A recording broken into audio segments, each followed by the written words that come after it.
I'm Amber Hunt, and this is Accused, the unsolved murder of Elizabeth Andes. The thing about it was the police got onto the boyfriend, and once he got off, they stopped the investigation, even though they said he couldn't have done it. The timeline wasn't right. I'm like, this is an open case, is it not? It's, you don't have a convicted killer. You're still supposed to be looking at it. Is anybody looking at it? No one seems to be looking at it. Well, their hands are tied, and on, and it really just seemed ridiculous to me.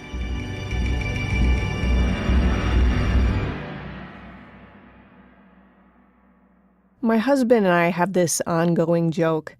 Bear with me because it's definitely gallows humor. Because we watch true crime shows like Forensic Files, and because I've worked for years as a crime reporter, we know that if something sinister happened to either one of us, the other would come under immediate police scrutiny. So we joke, be nice, or I'll hide a note in my sock drawer telling police to look at you if anything ever happens to me. The jury would eat it up. It's macabre, I know. We laugh because that sort of thing is funny to us, but the truth is, if something were to happen to one of us, police would be analyzing everything the other person did. Every web search, every email, every quip made to family members about some benign frustration in our marriage. I mean, take a look at your last month's worth of text messages with your partner. Imagine how many of them would seem ominous to someone attaching dark motives to each exchange. No matter how loving and supportive your partnership might be, it no doubt could look a little pockmarked under intense magnification. Bob Young says he knows all about that. He describes his relationship with Beth Andes as solid and loving, but that's not what investigators saw. Last episode, I described Beth's murder and how prosecutors zeroed in on Bob, who had found her lifeless body in the Oxford apartment they shared just off Miami University's campus. The police theory was that Beth and Bob had fought because their recent college graduation meant that they'd have to split up. Beth didn't want to, prosecutors alleged, and Bob didn't take kindly to her nagging him to stay. He throttled her in a fit of rage and then tied her up and stabbed her to make it look like the death was a sex crime. We'd love to tell you why police were set on this theory way back when, why it rang true to them. But our queries into this case haven't exactly been welcomed by investigators from the time. Hi, I'm trying to reach Patrick Baird. Who is this, please? My name's Amber Hunt. I'm a reporter with the Cincinnati Enquirer. Okay. This is Patrick. What do you want to see me about? Oh, okay. Hi, I'm a reporter. I've been working on a story taking a look at the 1978 Beth Andes case. And I'm not going there. I've been retired since '96. So you don't want to talk to me about it? I do not. Okay. Well, I'm taking a look at it from the beginning. It would be really helpful to talk to you. Those records have all been sealed, and I'm not going to end up in some kind of court for. I understand. They're unsealed at this point because we got permission from the person who sealed them. You have my statement. I am not interested in doing this. Okay. That's Patrick Baird. He was the lead investigator on the case. I tried for months to track him down, especially because some of his former colleagues were certain he'd be interested in talking shop about an old case. I was really excited to finally find him, and, well, I guess if he's game to talk, he made it pretty clear it wouldn't be with me. So I figured I'd start from scratch and learn about Bob and Beth as a couple, how their friends saw them, how Bob remembers them, even how Beth's family recalls them together, in hopes of shedding light on whether that official version of events makes any sense. To do that, I'll start at the beginning. Beth was the second oldest of 4 children born to Shirley and Charles Andes. Her older sister was named Leslie, and she had 1 younger brother and 1 younger sister. Their names are Chuck and Carrie. They spent most of their childhoods near Canton, Ohio, where Beth followed the path cut by her big sister, graduating from Glenwood High School in 1974. Chuck remembers Beth as happy and stylish. She was closer with her big sisters, as young girls tend to be, but she still made time for a little brother, too. My producer Amanda and I drove to Canton, which is about an hour south of Cleveland, to flip through old yearbooks. Beth appeared several times. Back then, she had long brown hair, much longer than she'd wear it in college. And she was clearly active, serving on student council her junior and senior years. She was photographed in a cute, fitted, long-sleeve but above-the-knee knit dress as a junior attendant at a homecoming event. Her dad's in that picture, too, leading Beth across an auditorium with her arms interlocked. This is the father who spent years after she died trying to figure out what happened to his little girl. The photo with that in mind is heartbreaking. Beth worked at a family-owned spot called Milk and Honey, serving ice cream sundaes and classic diner food. It was quaint, 50s style, like a little soda shop with these colorful stools sidled up to a serving counter and vintage Pepsi Cola tin advertisements hanging on the walls. Canton native R.J. Villela remembers that he, Beth, and a mutual friend were all weighing out colleges at the same time together. We had been accepted to Miami University, and we visited the campus together during the summer before we all said yes, and then we all, I roomed with Grant my freshman year, and she was in the dorm right across the quad. Oh, wow. So okay. We all kept very much in touch with, we were all close friends. We, went out drinking together, went to, parties together, did fun things like, the college-type things together. Like Beth, Bob Young had been Ohio born and raised. He grew up in Fairborn, about 3 hours southwest of Canton. He was the middle child of 3, with an older brother named Bill and his sister Pam, who's 2 years younger than Bob. The young parents were school teachers. Mom taught English to 4th and 7th graders, and Dad was a phys ed teacher who was head basketball coach, assistant football coach, even coached baseball for a stint. By the time Bob started kindergarten, he was immersed in sports.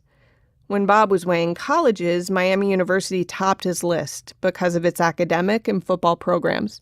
He hadn't been recruited to play, so he psyched himself up and walked out onto the field during tryouts. When he walked off, he was wearing number 25. Bob remembers his relationship with free-spirited Beth as having started off slowly. Well, I remember going by their dorm. We would go down, this was my sophomore year, and so we'd go down we'd practice, and then we'd go to this training hall and have dinner, and then we'd sometimes have a couple meetings. So on the coming back, a lot of times I'd stop off at her dorm and just go visit and say hi, and I did that pretty regularly for a while. I can't even remember how long, but that's sort of how we met, and just her and Hallie shared a dorm room together. So I did that. Pretty frequently, I guess. And we became friends just doing that. Just now, I lived at a different place, and I was walking back to my place, but I'd stop off there pretty regularly. She was fun to be around. Her attitude, she was fun. She was, she was just fun to be around, hang out with. So that's mainly why I was doing it. What drew him to Beth was more than her down-to-earth good looks, he said. She was vivacious and headstrong. I wouldn't say bubbly, but I would say positive and friendly, and liked life and enjoyed life. But just mainly always was friendly and nice. A nice person. Friends don't remember them fighting, and neither does Bob. But he does remember that they had taken a break a couple of years into their relationship. That was just before he headed out west for a geology trip that lasted a few weeks one summer. Letters he wrote during that trip ended up being combed by investigators for clues.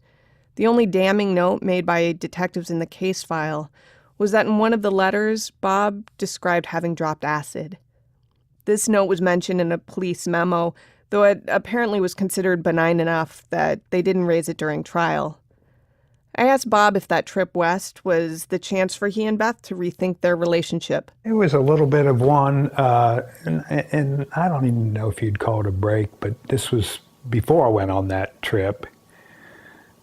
There was a little bit, but really, I guess when I realized when I was out on that trip that I didn't want it, I wanted us to be together, and so I did buy her a little ring out there and brought it back and gave it to her. It wasn't anything fancy, but that probably helped me realize that I did want her, in my life. So. Do you remember what the ring looked like? It's a little gold ring with a green. Is a stone from one of the stones that was popular. I think it was. I should know since I'm a geologist, but I don't remember what it was. It was a green stone that was jade. It was like a jade stone, but it was something that was popular in Wyoming that you could find out there pretty easily. Okay. So. Meanwhile, Beth was almost anti-establishment. Her friend, Hallie McCauley, back then known as Hallie Chapman, said they prided themselves on being the bra-burning anti-sorority type. And yet, once Beth started dating Bob, she started dragging her friends to all the football games. Beth lived with Hallie almost her entire college career. They'd met the first week of college in the school's dining hall. They had different roommates at first, but they became such fast friends that they petitioned the university to ditch the assigned roomies and live together instead. Here's Hallie talking about that time period. Is that the standard process when you find somebody you want to swap roomies? Mm-hmm. You petition? Mm-hmm. Okay. Yeah, so we had to get the okay from each of our roommates, and she and I sort of navigated that without hurting any feelings or allowing our current roommates to feel as if they were unwanted. And so it took a couple of months of planning, and by end of the first quarter, we were roommates. So what was it? You said you have overlapping interests, but I'm assuming personality-wise, there must have been something that grabbed you. Mm-hmm. So the things that I remember being the instant connections between the two of us was music. And so the bands in the 70s, Jackson Browne, Van Morrison, the Eagles, we knew all the words to certain songs. There was a particular Jackson Browne song that the Eagles had also recorded, Take It Easy. And I remember the first couple of times we hung out together, we both knew all the words to that song. And music really became, for all of us, a theme over those 4 years of, in fact, I was home for a semester, a trimester, and many of the letters that Beth wrote to me when I was home during that break were on concerts she had seen and albums she had bought and things that she had listened to. At one point, her boyfriend Bob had brought her or lent her his stereo, so that was written about in a letter. So much better than TV and an album she had bought, Fleetwood Mac. So it was very much something that we had in common and enjoyed really together and with all of our friends. Mm-hmm. Later, Beth's letters became much more Bob-centered. By spring semester, Hallie realized that Beth and Bob were a full-fledged couple. So I think it was really sophomore year that that relationship blossomed, even though we had met Bob freshman year. Hallie remembers Bob as being soft-spoken and gentle. He was a football player, sure, but by no means a quote-unquote typical jock. He didn't seem interested in sorority girls or cheerleaders. He fit right in Beth's bra-burning modern friends. Hallie was dating Rich, a man she would later marry. He was the only one of the sizable group of friends who didn't attend Miami. Rich went to Bowling Green in northern Ohio. He started dating Hallie in the summer between their freshman and sophomore years, and he would drive down to hang out with the crew. Do you remember meeting Beth? I do. Distinctly. It was sophomore year. You guys that were living together in the dorm, and Hallie and I had started dating that summer between freshman and sophomore year after being friends for a long time. and going to visit her in Miami, at Miami, which was about a 3-hour drive, and going down there, and they were roommates, and met Beth for the first time there, and obviously saw her every time I was down there, assuming she was there. In fact, I think you visited once when I wasn't there, when I was home. I became very, good friends with Hallie's friends, Beth and Bob and the others that we had, Malia and Melissa. And we had a nice group of friends. So when Hal had taken a semester off, I went down and saw the Miami crew. Distinctly remember every time Beth and I saw each other when I was coming down, right, and I was getting there for after the trip down, she often was the first to open the door, and that big smile and a big hug. So those are distinct memories that I have. Both Hallie and Rich remember Beth as being supremely confident. Hallie says it was as if Beth were ahead of her time almost. She wasn't interested in being a stay-at-home mom like her own mom had been. The degree she was getting wasn't for show. She planned to launch a career after college. She was an attractive girl with a fiery spirit who caught guys' attention, and she was self-possessed enough to have no problem saying, "Hey, back off, I'm dating someone." Beth was friendly but not flirtatious, and everyone knew where she stood with Bob. She was very happy with Bob, loved him very much. I mean, a lot of guys liked Beth. Beth's very attractive and pretty together, very independent, and, I think, a lot of guys had crushes on her. But, she was always pretty straight and narrow with staying with Bob. And I think they had a pretty solid relationship. R.J. Villela agreed. Guys knew where Beth stood. Did you have a crush on her? Well, I always liked her, kind of had a little crush on her, but I knew she was dating Bob, so I knew there was nothing for me to pursue there. So I admit I was kind of relieved when R.J. acknowledged he had a crush, because really, it's hard to imagine one of Beth's straight male college friends not having a crush on her. I would have been a little suspicious if he'd said no, or at least no without an explanation, like maybe she was more like a sister to me or something. Of course RJ had a crush, and maybe it was even a bit more than that. As a matter of fact, to this day, I think if she had lived and we had stayed in contact, and we were both free, that I think we might have gone out and something might have transpired. But that's one of those things that you never know. You look back and say, "Oh, well, that was a big opportunity that kind of slid by." Because I'm still single. I've never got married. So, oh, really? Yeah. So she was always one I looked back on, and in my mind I said, yeah, she had all the qualities I would have liked in a woman enough to marry. And I haven't, you only run across maybe, I'm going to say half a dozen of those people in your life, I think. Yeah. Right? RJ is the only friend of Beth's I could find who had believed the police theory that Bob had killed her. He says he last saw Beth alive over Christmas break, right after she'd graduated. She'd gone home to the Cleveland area and swung by Canton for a party on the 25th. We were home for Christmas, 2 or 3, just several days before she was murdered. Right. And we had gone out to visit friends and have a few drinks together, and she had confided in me at that point in time that she wanted to break up with Bob. Oh, really?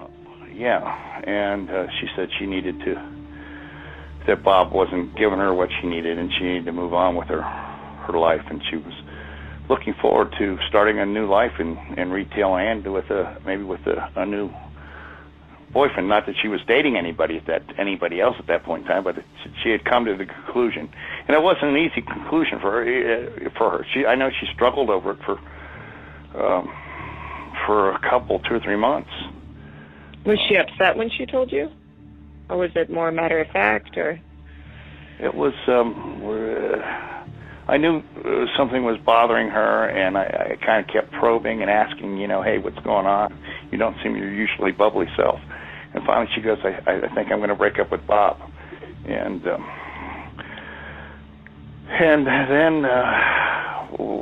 we went our separate ways. And then 2 or 3 days later, I'm sitting at home, and I hear there was a murder in Oxford. That caught my attention. Then I heard it was Beth Andy's, and that was really freaked me out. In this world before Facebook and Twitter, all of Beth's friends have gut-wrenching stories about how they learned the awful truth.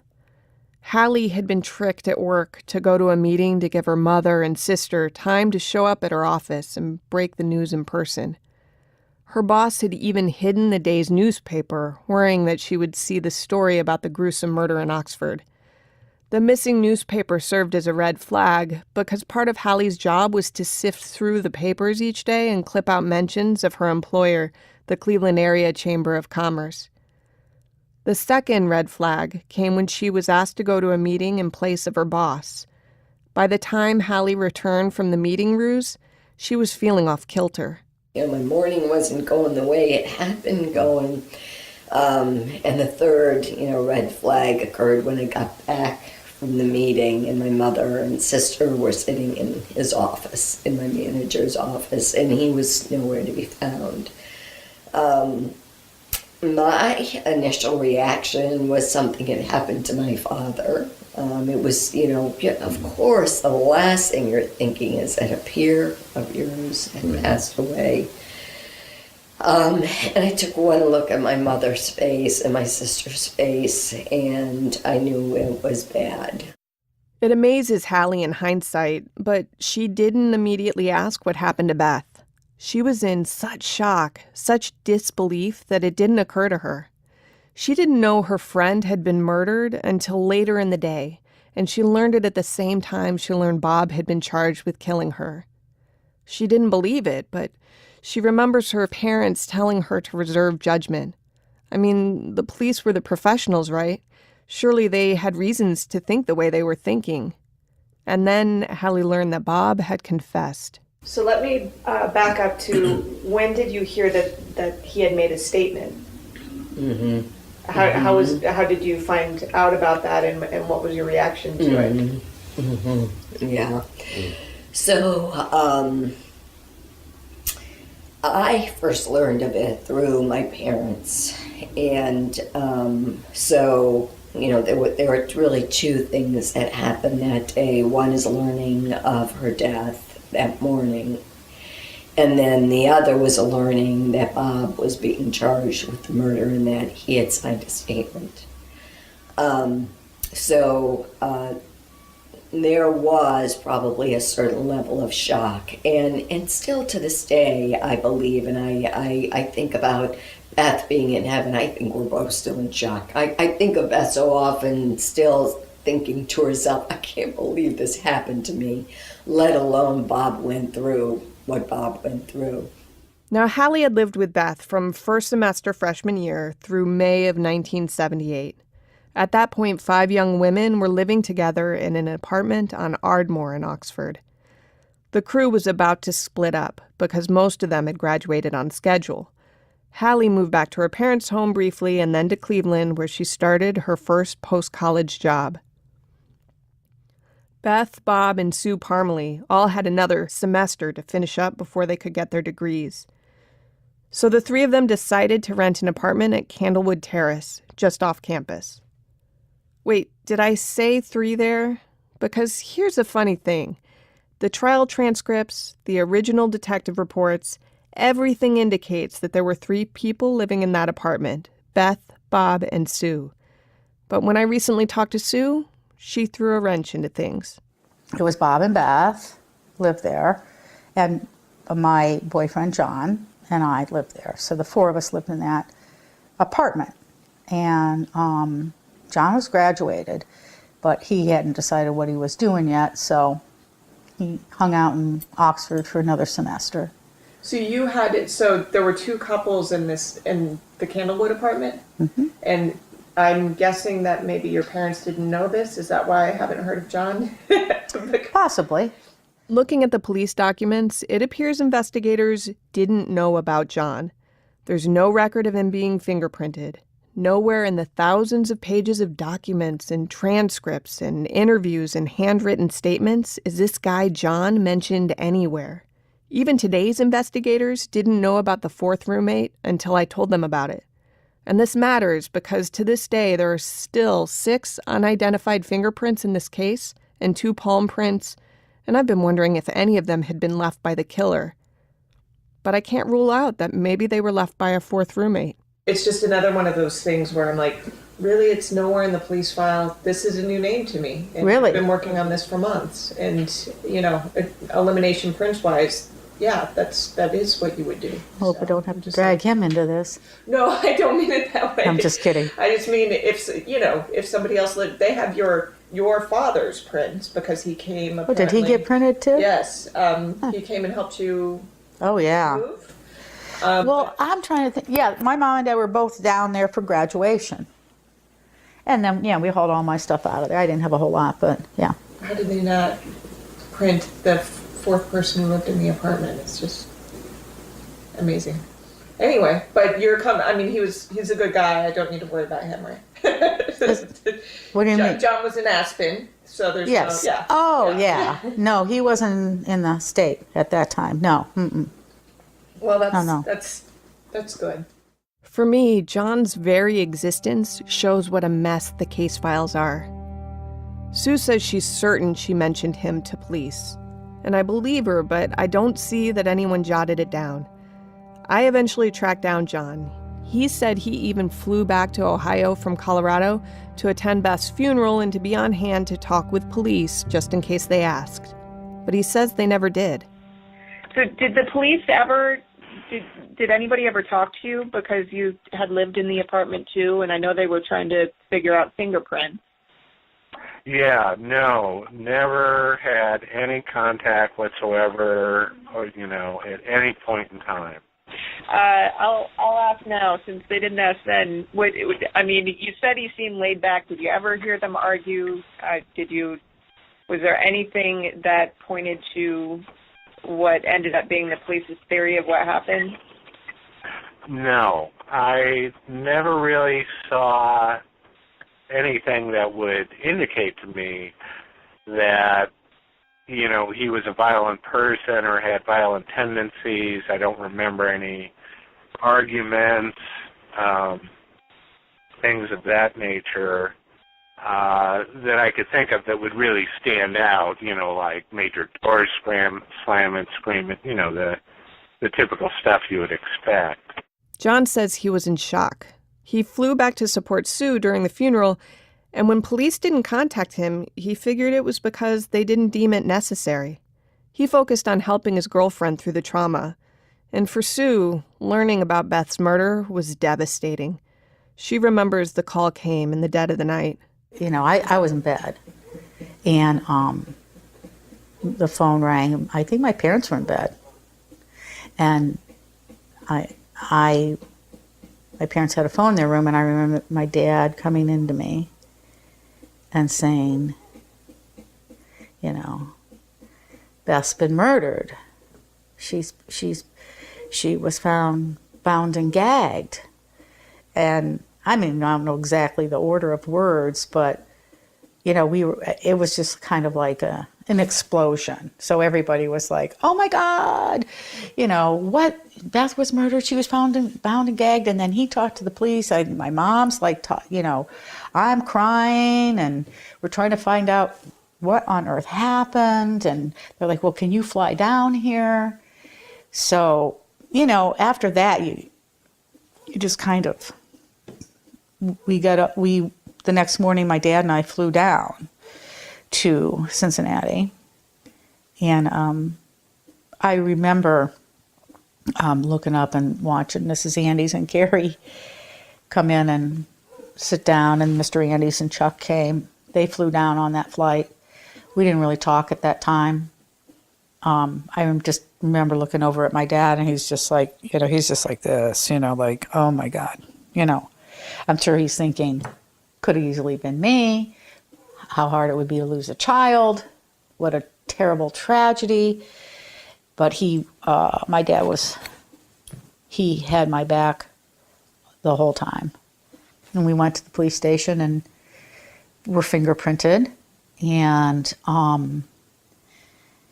I think they must have questioned me briefly. I don't have a lot of memory and specific details about that day. I do remember standing, I don't know if it was the airport, somewhere public, could have been the police station. And my dad came up to me and he said, Sue, he said, they think it was Bob.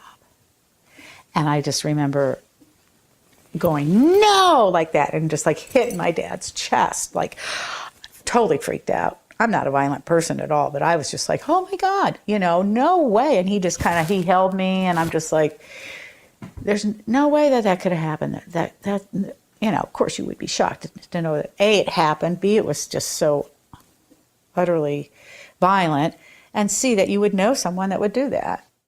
The rest of the day and into the following weeks are kind of a blur for Sue. She remembers the case being on the news, though she refused to watch any of the coverage. She'd never even seen the crime scene photos. I didn't share many of the details with her as I talked to her, but eventually she started asking questions. How many times was Beth stabbed?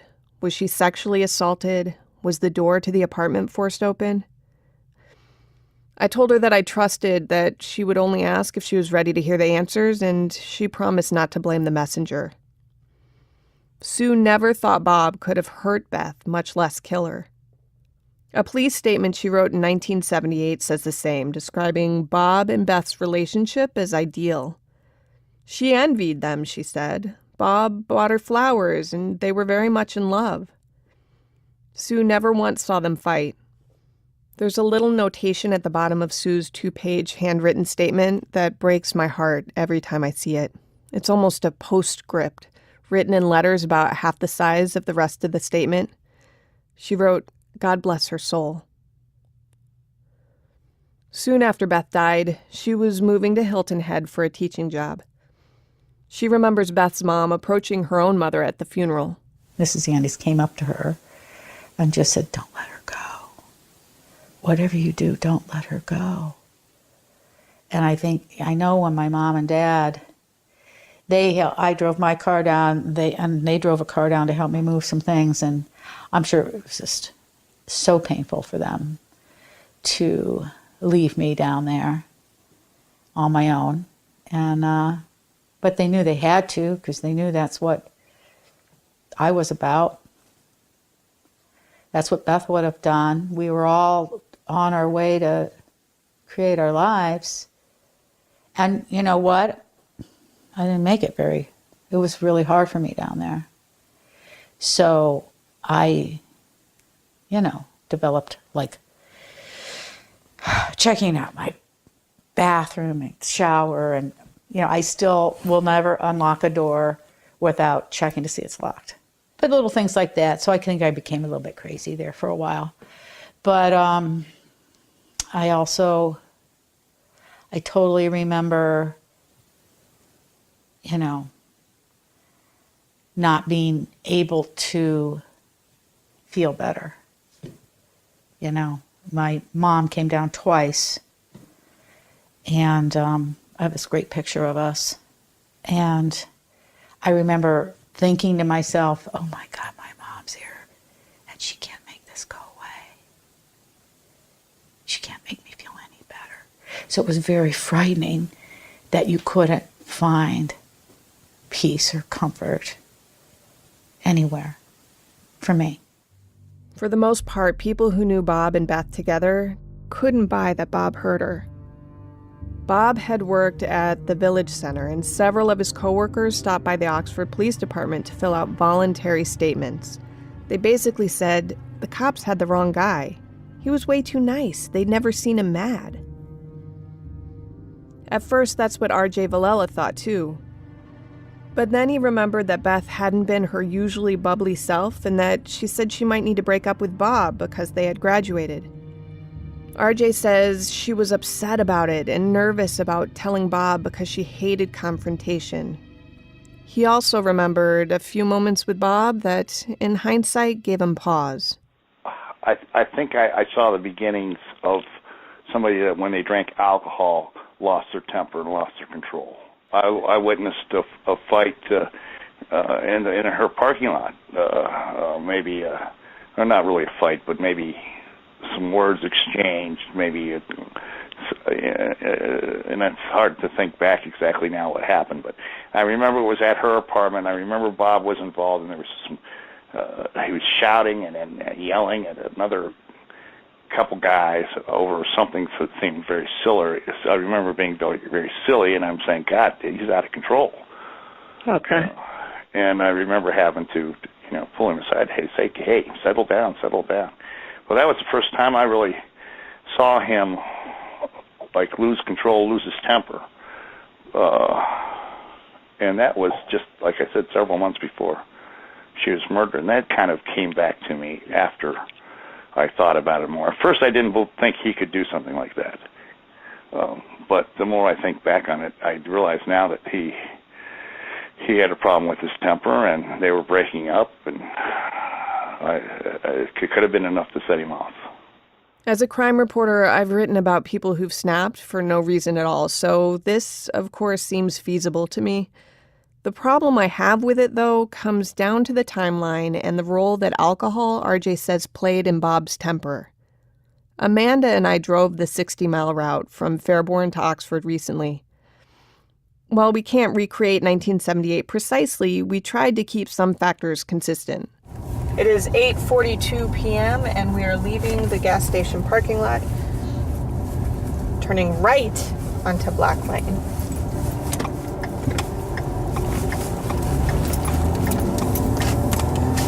All right, here we go. 35 miles an hour speed limit. So this is a crucial 15 minutes because police say that when they drove it, it took them 75 minutes. But Bob insists that it took him 90 minutes, and those 15 minutes do make a difference. We wanted to see how long it would take us, and we ignored Bob's insistence that his car was too much of a junker to get past 60 miles an hour. We followed the speed limit or even went a little faster. Good thing it wasn't a day back then of texting and phones and stuff, because even if you sat in the parking lot and finished a text message or something, you know, Right.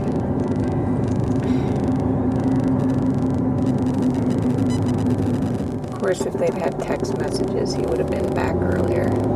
Yeah. She would have had to go back to call him at 7. And there's her apartment. Somebody's in there. Want me to go knock? No.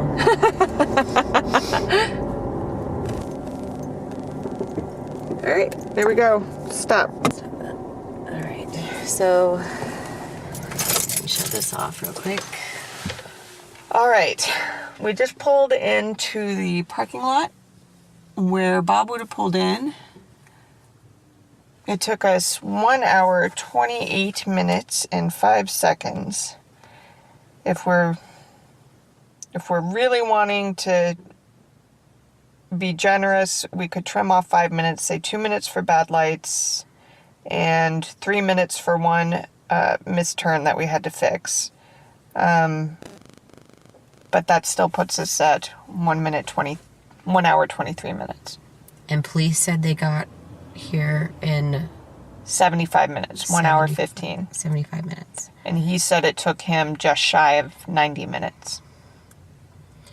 So, because he comes in at about 9:30, he says. 9:32 is when the police were called. Yeah. And it took him a couple minutes to find somebody home because nobody was home in his actual building. He had to run into the next door. So he's banging around on doors for a couple minutes. So 9:30, I mean, you know, if you shave off, if you do what police say, then he had 15 minutes to walk in the door, snap, and go into a murderous rampage, do the deed, clean himself up, and run for help. Not likely. I don't see it happening. I mean, yeah, anything's possible, but especially in hindsight, you would think that we would see more indications of his severe temper, if that's... And also, the only person we have who talks about him having a temper is RJ. And RJ talks about it in the context of him drinking, which means for him to lose his cool, his friends say he would at least need to be drinking / be drunk. And those roads would not be easy if you were drunk. Plus, he was taken into police custody immediately after he called for help, and you would think that somebody would notice that he was drunk. Right. This drive became a crucial point during the trial for obvious reasons, but this isn't the only timeline I'm interested in. I became a bit obsessed with what Beth did in the days leading up to her death. This is the timeline I can piece together. It's aided in part by a chronology mapped out by Detective Baird in a 79 letter sent to Charles Andes, that's Beth's father. The parts that don't come from that letter are from other police reports and witness statements and my own interviews. So here it goes. December 22nd marked Beth, Bob, and Sue's graduation day. Beth and Bob had dinner that Friday in Oxford with Bob's parents. Later on during their son's murder trial, they would testify about how happy everyone seemed at that dinner. After graduation, Bob drove Beth to her parents' house in Rocky River for Christmas. Chuck Andes, Beth's brother, remembers that Bob helped their father repair a fence in the yard. He saw nothing concerning about Bob's relationship with his sister. For the record, I should mention that Bob stayed in a separate room from Beth. Chuck's thinking he might have even crashed in his bedroom and maybe Chuck took the couch. This is because Beth had been keeping a little secret from her dad. He didn't know that she was living with her boyfriend. Beth's mom surely knew because they were more like girlfriends than mother and daughter, but it was generally agreed that Dad wouldn't approve, so that little detail was kept secret.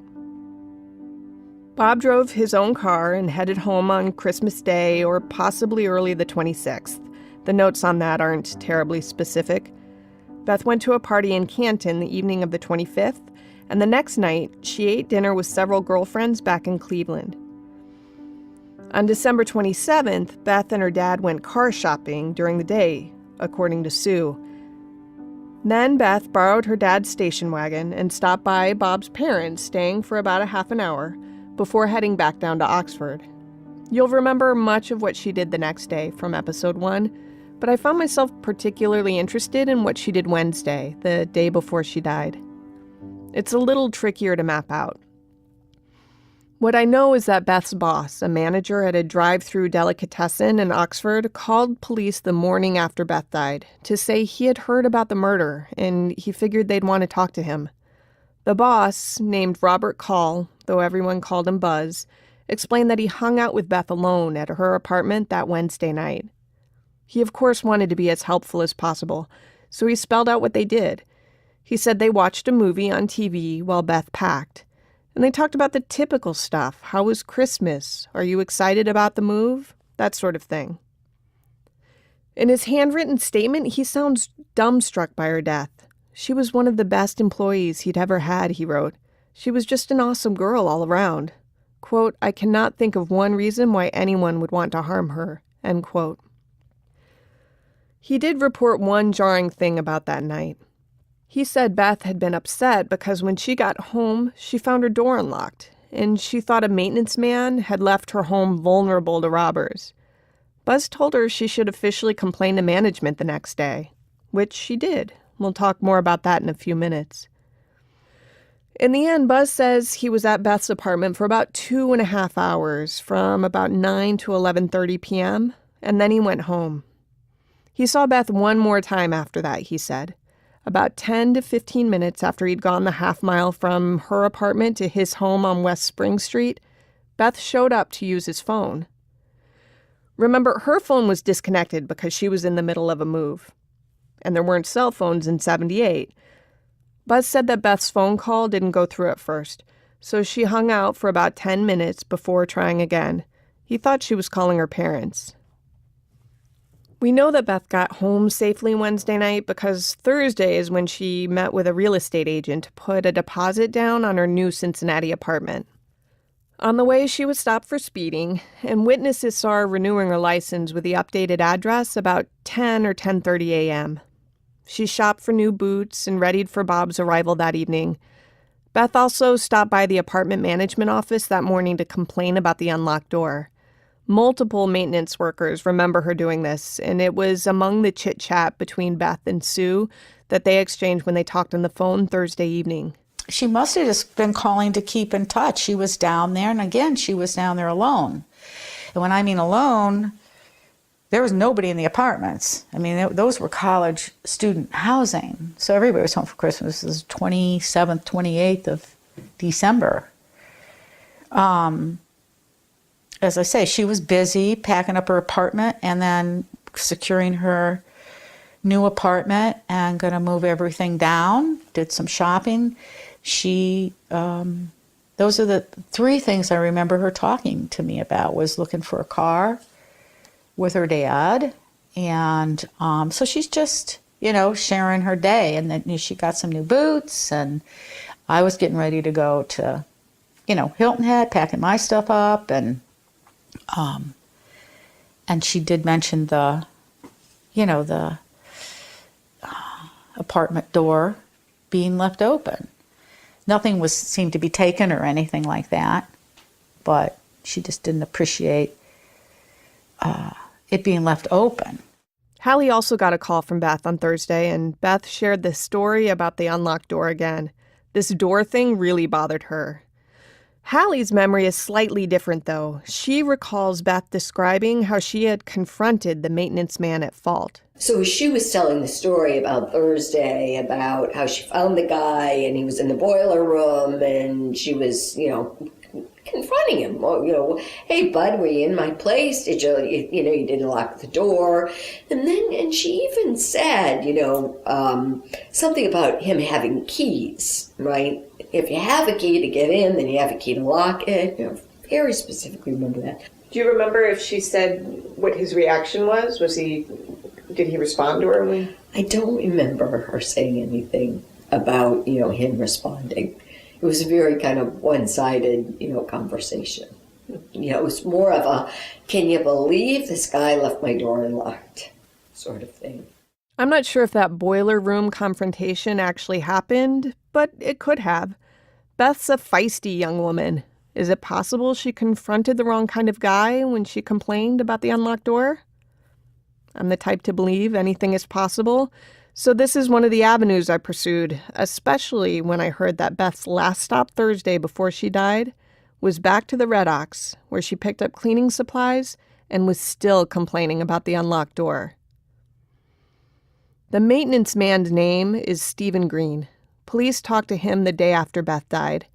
He said there's no way he forgot to lock her door. He's borderline OCD, he said. It's just not something he would have done. He also gave police an alibi for the night she was killed. A couple of days after that interview, Steve moved to Las Vegas and was never again talked to by Oxford law enforcement, though not for lack of trying. Jeff Robinson is now lieutenant with the Oxford Police Department. He was brought into the case after Deb Leiden, the lawyer from episode 1, started trying to find answers for the family. Robinson has been much more responsive to Amanda and me than the original detectives on the case. Here's me talking to Robinson about the maintenance man. I've also looked for Stephen Green, which, as you know, is... Takes you to Vegas in Florida. Yeah. You found him I did find him in Key West. But he seems to maybe have a local address at the moment. Yeah, I can't he find tracks a phone back number. here, he's tracked back here, and he's one of the people that I really would like to talk to, but I've never been able to. I get bad numbers, and when I've tried addresses, I get bad addresses. Nobody's heard of him there, and he's one I really want to talk to, and just never been able to make that connection. It took months and a drive to Middletown to find somebody with a current phone number, but eventually... Hi, I'm trying to reach Steve Green. You got the guy. What can I do for you? Hi, I'm a reporter in Cincinnati. We'll go deeper into that in an upcoming episode. But before we do, we'd like to talk about the trial, because It's a doozy. Next time on Accused. He definitely had an agenda. He wasn't letting me out of there until I confessed to it. And I firmly believe that. So. This is a special project from the Cincinnati Enquirer, narrated by Amber Hunt, produced by Amanda Rossman, edited by Amy Wilson, and engineered by Stephen Baum at Cincinnati Public Radio. Music was composed by Andrew Higley. To look at case documents, photos, videos, and more, visit cincinnati.com/accusedpodcast.